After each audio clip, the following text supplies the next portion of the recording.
আজকে জানবো গণেশের বিবাহ কিভাবে হয়েছিল, কেন গণেশ পূজায় তুলসীর ব্যবহার হয় না।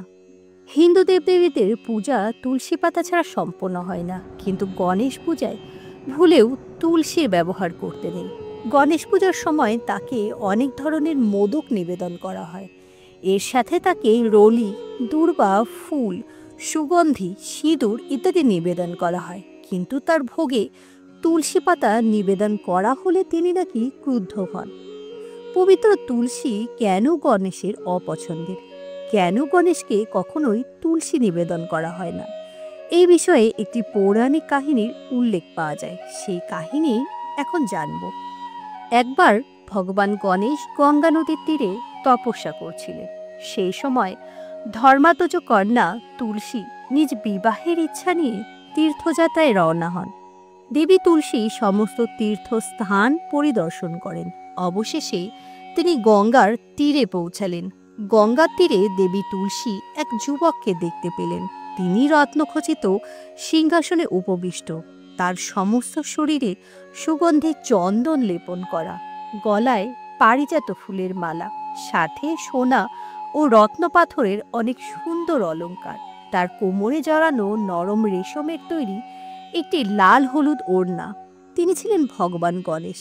তিনি তখন তপস্যায় মগ্ন। ভগবান গণেশের এই সুন্দর রূপ দেখে দেবী তুলসী মুগ্ধ হলেন। গণেশকে বিবাহ করার ইচ্ছা জাগলো তার মনে। তাই গণেশের ধ্যান ভঙ্গ করে তাকে বিবাহের প্রস্তাব দিলেন দেবী তুলসী। এইভাবে তপস্যা ভঙ্গ করাকে অশুভ বলে মনে করেন গণেশ। তুলসীর মনস্কামনা জানার পর তিনি বললেন তিনি ব্রহ্মচারী, তার পক্ষে বিবাহ করা সম্ভব নয়। বিয়ের প্রস্তাব প্রত্যাখ্যান করায় দেবী তুলসী তখন রেগে যান এবং গণেশকে অভিশাপ দেন তার একটি নয়, দুটি বিবাহ হবে। এতে শ্রী গণেশও রেগে গিয়ে তুলসীকে অভিশাপ দেন যে তার বিবাহ হবে কোনো অসুরের সাথে। ভগবান গণেশের কাছে এমন অভিশাপ পেয়ে দেবী তুলসী ক্ষমা চাইলেন। এতে ভগবান গণেশের মনে করুণা জন্মালো। তিনি তুলসীকে বললেন, শঙ্খচূড় অসুরের সঙ্গে আপনার বিবাহ হবে, কিন্তু আপনি ভগবান বিষ্ণু ও শ্রীকৃষ্ণের প্রিয় হবেন এবং কলিযুগে বিশ্বকে জীবন ও মোক্ষ দান করবেন, কিন্তু আমার পূজায় কখনো তুলসী নিবেদন করা হবে না। সেই থেকে ভগবান গণেশের পূজায় তুলসী নিষিদ্ধ বলে বিবেচিত হলো। এরপর একদিন মাতা পার্বতী মহাদেবকে বললেন, স্বামী, আমাদের পুত্ররা যুবক হয়েছে, তাই তাদের বিবাহ দেওয়া উচিত। কিন্তু তারা দুজনেই তখন দ্বন্দ্বে পড়ে গেলেন কার বিবাহ আগে দেবেন।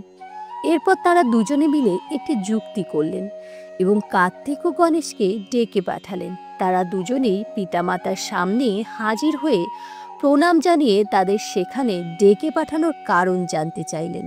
ভগবান শঙ্কর তখন তাদের বললেন, তোমরা দুজনেই আমাদের কাছে সমান প্রিয়। আমরা তোমাদের বিবাহের সিদ্ধান্ত নিয়েছি, তাই যে আগে পৃথিবী পরিক্রমা করে আসবে তার আগে বিবাহ হবে। পিতামাতার সিদ্ধান্তকে তারা দুই ভ্রাতা সানন্দে গ্রহণ করলেন। এরপর কার্তিক তার বাহন ময়ূরে চেপে চললেন পৃথিবী প্রদক্ষিণ করতে। তার দৃঢ় বিশ্বাস ছিল এই পরীক্ষায় জয়ী তিনিই হবেন। এদিকে গণেশ চিন্তিত হয়ে পড়লেন।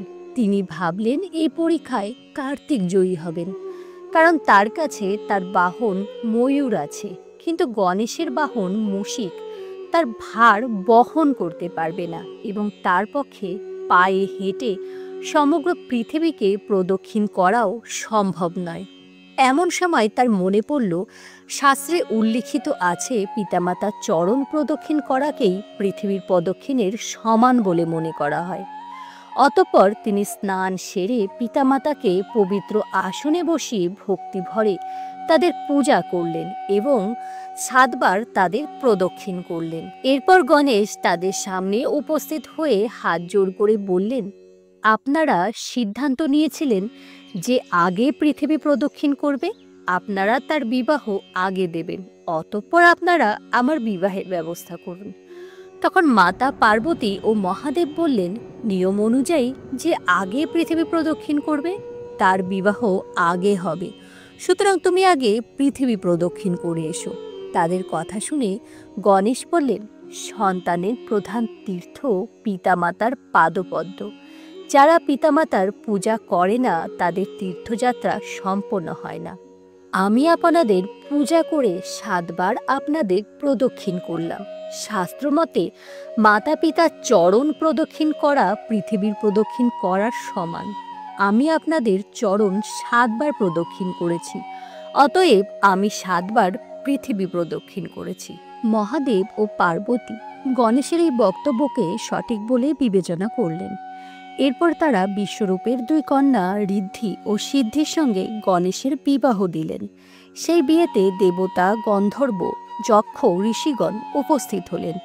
কিছুদিন পরে শুভ ও লাভ নামে গণেশের 2 পুত্রের জন্ম হলো। এইভাবে গজাননের সংসার জীবন মহানন্দে কাটতে লাগলো। এদিকে তুলসী বৃন্দা নামে জন্ম নেন। ছোট থেকে তিনি ছিলেন ভগবান বিষ্ণুর ভক্ত।